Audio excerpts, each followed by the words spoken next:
Niruj. I work at the Institute of Astrophysics here. And I'm going to talk to you on behalf of the SKA India Consortium's Education and Public Outreach Committee. This is the logo of SKA. This is the logo of SKA India, which will be changed soon. So the SKA India Consortium is made of many institutions across India, academic institutions across India, who came together many years ago to help build as well as use the SKA in the future. And a year ago, they formed something called the Education Outreach Committee. And these are the members in alphabetical order. The coordinators are Indulekha, Prasoon, and myself. I mentioned Indulekha twice because I forgot my alphabets clearly.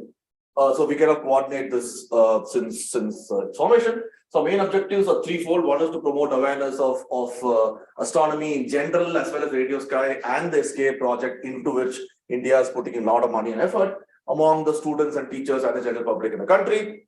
To also use this to promote scientific literacy and scientific temper in the country, like all our outreach activities do.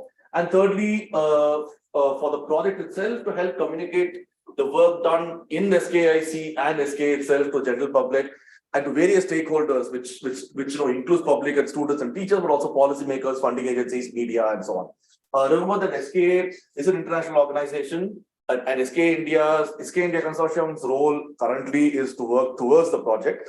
And majority of India's contribution to the project is in kind, which means design of hardware and software, and also making or constructing software and hardware. And therefore, it is important that our contribution to this be showcased well. A lot akin to what TMT India have been doing very well for many years, for example. Right? So we done two things. One is to kind of do initial. So our jobs last 1 year has been to lay the groundwork for the actual work which we haven't done yet. And so as part of the groundwork, along with SKIC, we finalized the branding policy, social media policy. The SKA organization itself wanted convergence from all the partner countries on a couple of communication documents, which we also then played a part in. So these are all now being approved by the consortium, I think, right? And has gone back to the SKAO. Including things like, for example, how do you change the SKO logo changes, how do we change the logo? It includes details of, for example, if anybody in SK partner organization in India gives a talk or publishes a paper or puts up a poster, what are the rules about whom do you inform beforehand, how do you present SK work, etc. And all these might seem trivial and fairly annoying, but then they matter because of one, the funding, and secondly, the diverse nature of the organization within the SK consortium. So, we heard earlier talk about EDI and in that spirit, the idea is all these would help us make sure that no institution in the SKA consortium feels left out and everybody's work is presented in a proper way, right? So that's important in that sense, right? So we came up with 4 main flagship projects and a few other subsidiary projects. I'll just describe the 4 main projects one by one. The first is called Small Radio Telescopes. The second is an educational portal on radio astronomy. The third is radio technology literacy. And the fourth is radio astrophysics online courses. Okay? And some of them are probably what is to be expected. A couple of them probably are new to you. So the first thing, so I don't know if you're aware of projects which have been going on at NCRA, UCAR, etc. for many years now to encourage amateur radio astronomy in the country, right? So for encourage school and college students to make small radio telescopes and observe with them and so on, akin to, of course, the massive amateur astronomy community in the optical, right? And this is something that's been happening around the world the last 15, 20 years, starting with Radio Joe and so on. I think now it's picked up in India a little bit. The main people who behind this are the Radio Physics Lab, which has been run by NCI and IUCAR jointly in Pune. And of course, there's a project run headed by Arvind Deshpande, and he was an RRA called SWAN, which is now shifted to IUCAR. And there are other good examples of individuals taking on like enormous amount of work. For example, there's this teacher called Keda Soni in a high school, and he with his high school students over the last 15 years have constructed radio telescopes, observed the Cygnus A, Centaurus A, H1 lines, etc. with just high school students. So these are examples which are already there and functioning. And the idea is, under this flagship, to take these, use their facilities, use the expertise and experience to make this a larger scale event, especially since we now have many engineering colleges who now realize that astronomers also need engineers and they're coming to us and we are also reaching out to them. The idea, therefore, is under this flagship project to give a huge push in terms of collecting material, resource material, expertise, trainers, etc., to promote radio astronomy, the amateur radio astronomy in colleges, especially engineering colleges, where these colleges not only will create their own radio telescopes, will make the telescopes as well as use them, right? So we need engineers from our side to help them make it, and we need scientists from our side to kind of talk to them. So how you can use it to make simple observations. So that is this flagship project, and so some of the work has gone into figuring out how to do this. We talked to Swan and RPL. The second flagship project is an educational portal on radio astronomy. You might have seen some educational portals of some of these great observatories or big telescope projects in the US primarily, like SDSS and Chandra and so on, where they use the data from the telescopes themselves, and then they create small tutorials and demos with online code to visualize things, to learn basic astronomy, take you step by step through it, right? So ideas, and we have had such examples, isolated examples in India many times. For example, of course, we have the winter schools and summer schools in NCRA running for many, many years. We have something called the Pulsar Observatory for Students, which has been run by NCRA at Ooty for many years, and this has been a fantastic thing. I think it was started by PC Joshi primarily. And this is something that's been going on really, really well, where students come, they take data with the telescope, Ooty telescope themselves, these are undergrad or PhD students, and they do simple, and then they know some coding, they do something themselves with the data and try and plot things, figure out stuff, etc., right?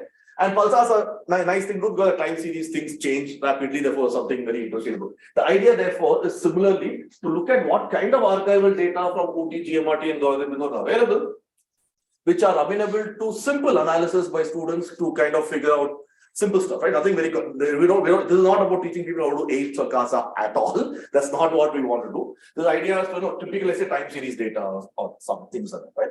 And the idea is to kind of come up with the website, which is a portal for learning about the radio universe. So you have things to read, you have things to kind of look at, you have data which you can plot and find out, there are explanations given on what it is, what you read further, etc., etc. So like online tutorial on radio universe, but based on data which comes from our telescopes, and therefore which kind of makes it a bit more immediate and much more hands-on, right? So this is a big project which we want to start, and this is something which will take 3 years to build or something like that. So that is the idea of the second flagship project.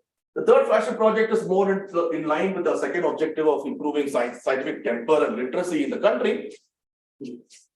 I thought half an hour. Yes, yes. I said I'll take only 20 minutes. Okay. So we know it's fairly obvious that the electronics and modern tech is in our hands all the time. Everybody, I'm sure those of you who have children have given the iPads to the kids to make them shut up at the age of 3 or 4 or something. And everybody uses the phones now in India. Everybody uses technology. Everybody knows about GPS. Everybody knows about services, but nobody understands how they work. Even they might as well think that it's magic, right? And so the idea is to use to use the fact that everybody has access to modern technology in their hands or houses, and the fact that we are a radio astronomy project, and kind of get them together to have a campaign to explain to people how things work, how things they use work, right? How when you say GPS and you say, okay, I'll give my WhatsApp live location, I'll come reach you. How does it work? Nobody knows how it works, right? How do people know? Do people know how their cell phones work? Do people know how various apps on their phone work?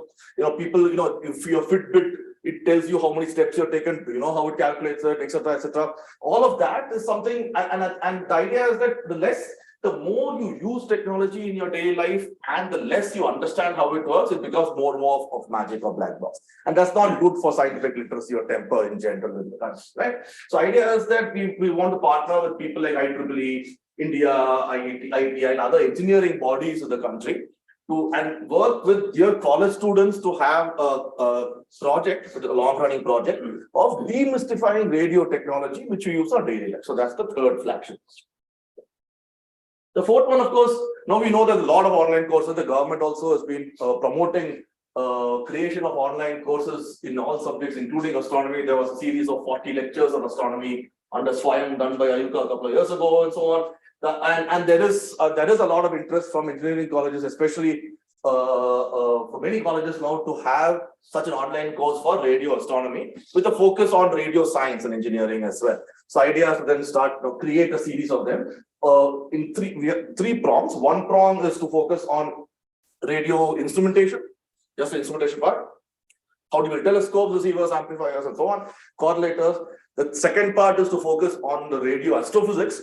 And the third part, which we think is an equally big component in SKA, is to focus on data science and machine learning and data analysis and computation, high performance computation, and so on. Right. So these three prongs, we want to have courses for all three. So we have multiple course series for each of these three topics. And there's again something, all these 4 flagship projects will take 2-3 years to implement, and it will run for a long time.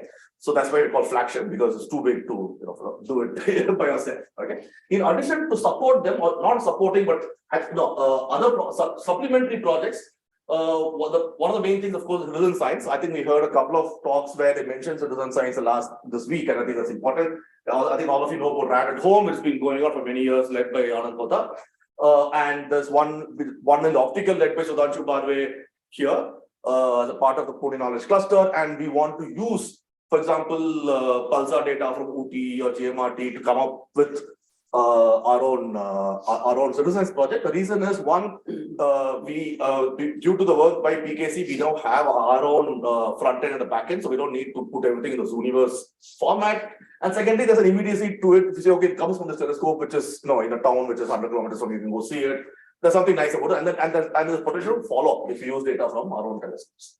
The second thing is to have a repository of content. For example, and this kind of leads back to flagship projects. If you say I wanted to go and give a talk on radio astronomy, do you have all the material? Do you have, for example, is there a module on the history of radio astronomy in India? Is there a module on basic radio interferometry? Is there a module on what the SKA science is? Making sure all these are available properly, so that it can be used by the community for their own outreach, so that they can go and do outreach themselves using this open source material we create. Right. The third, of course, is the outreach publicity of the project itself. And the way we do it is, of course, we have a team, but then none of us are going to spend 10 hours a week on this. The idea is that the SKA India Consortium is divided into 2 main categories. One is the science working groups, others are technical working groups. And there's one working group in science for every topic, like sun and AGNs and transients or what have you. And similarly for technical teams, the idea is that each working group will then make it their responsibility to give us material periodically of what they've been doing, of latest discoveries or latest milestones reached, or certain papers they published, or certain discoveries they made, or whatever it is. Our job would then be to take that and make it in a form which is palatable to the various stakeholders, but the content will come from the scientists, right? We also want to emphasize from the beginning that we will do all of this in multiple languages. So multilingual is something we want to do. It's a lot of effort and it's not easy, but it's something we hope that we get in from the get-go. Radio astronomy now, sonification is very, very popular these days. That's something we want to try. Again, time series data, we have tons of it, and then I can have a whole orchestra of sounds with data. History of radio astronomy in India is very interesting. It's quite rich. It's very, very rich, and that's something we want to use. But not just in terms of, look at our history, but in terms of how the history of radio astronomy development in India has led to where we are today, and therefore how do we progress from here, right? To give it an overall context. And of course, public talks and social media posts and all of the standard outreach stuff you always do, right? So what's the current status? So all of the policy documents, etc., have been approved by everybody. They're sitting somewhere. We had given a proposal for the flagship projects and the subsidiary projects with funding for 22-23, which of course now will become 2024 because not much work has been done on it for various reasons. One thing we have proposed very strongly is that we need to hire initially at least one full-time staff to coordinate all of this. None of us can actually take it up and do it because of huge tasks, as you can imagine. And we need at least one project coordinator who can then have internship programs across the member institutions across the country, including the consortium and so on. So that's ongoing. We written a job description and that's gone to the SKIC, and HCRA has seen that HCRA has now agreed to host that person. We can also take interns in other institutions. So currently we are waiting for the DPR, so we know there's a large amount of money available. We are waiting for the hire to come in, and also we also been from our side a bit slow over the last few months, so we also need to this year start our activities in a bit more earnest. So with that, I'll stop. In case somebody wants to know the budget, the projected budget was 3.5 lakhs, which hopefully will now be shifted to next year. So thanks.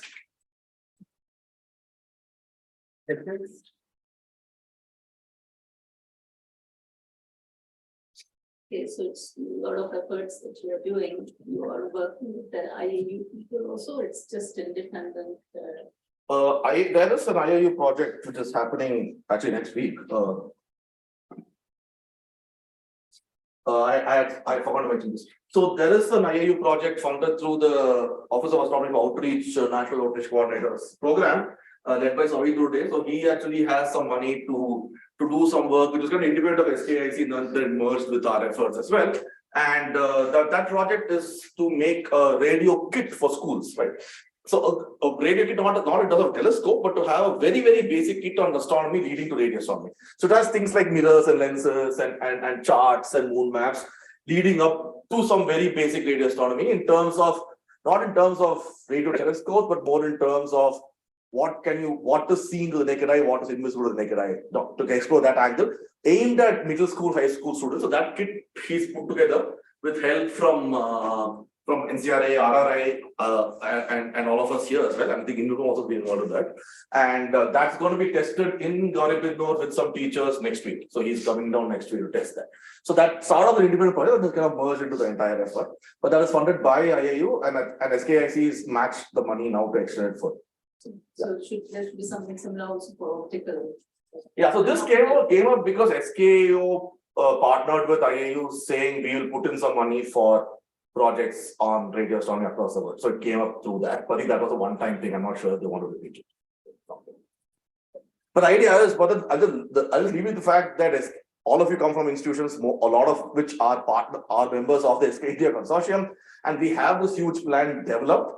And we need all your help to implement it. The idea is not that we will implement it centrally. The idea is we'll make these available, we'll help coordinate things. But the actual creation and implementation will have to be taken up by various partner organizations and their members across the country who are part of the consortium. That's the idea. I must also mention over here that thanks to you because you. Long live India and France friendship.